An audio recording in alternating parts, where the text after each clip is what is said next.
ও দয়ার নবী আছেননি বাড়িতে? ভিতর থেকে কে যেন বলে দিলেন, নাই নাই, নবীজি বাড়িতে নাই। ওয়াসকরণী দুইটা চোখের পানি আমার নবীর বাড়ির সামনে রেখে গেল। কি রাখলো? কি রাখলো? চোখের পানি। চলে গেলেন, মায়ের আদেশ, চলে যেতে হয়, দেরি করা যাবে না। কিছুক্ষণ পর আমার নবী, মায়ার নবী উপস্থিত।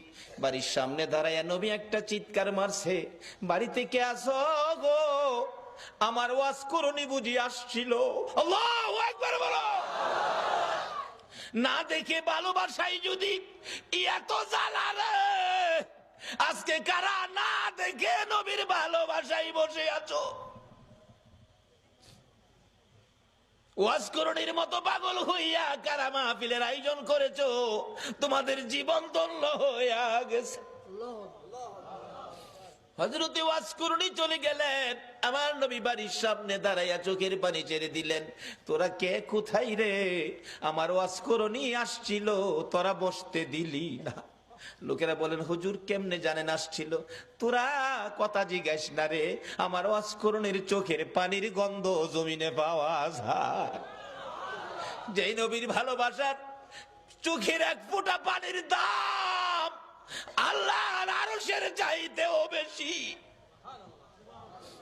যেই নবীর ভালোবাসার একটা ফোঁটা চোখের পানি যদি কারো জমিনে পড়ে, তার জন্য জাহান্নামের আগুন হারাম হইয়া যায়।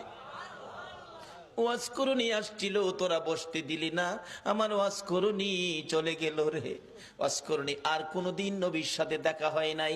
যেদিন আমার নবী জগৎ ছেড়ে চলে যাবেন, মদিনার রওজা পাকে শুয়ে যাবেন, তার আগে আগে আবু বকর, ওমর সাহাবীরা জড়ো হয়ে তাদের একটা আলোচনা শুরু হয়ে গেল।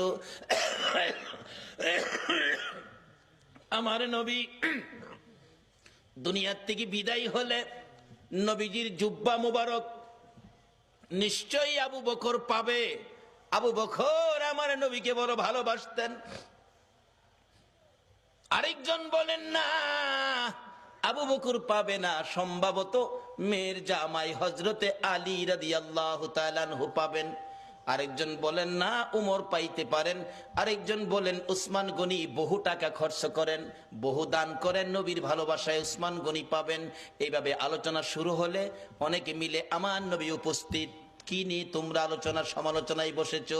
হুজুর ভাবতেছিলাম আপনার বিদায় পরে আপনার জুব্বা মুবারক ভাগি জানি কে হয়ে যায়। আমরা কেউ ভাবছি ওমর পাবে, কেউ ভাবছি আবু বকর পাবে, কেউ ভাবছে উসমান গনি পাবে, কেউ ভাবছে হযরত আলী পাবে। আমার নবী দুইটা চোখের পানি জর্জর করে ছেড়ে দিয়ে কান্দে।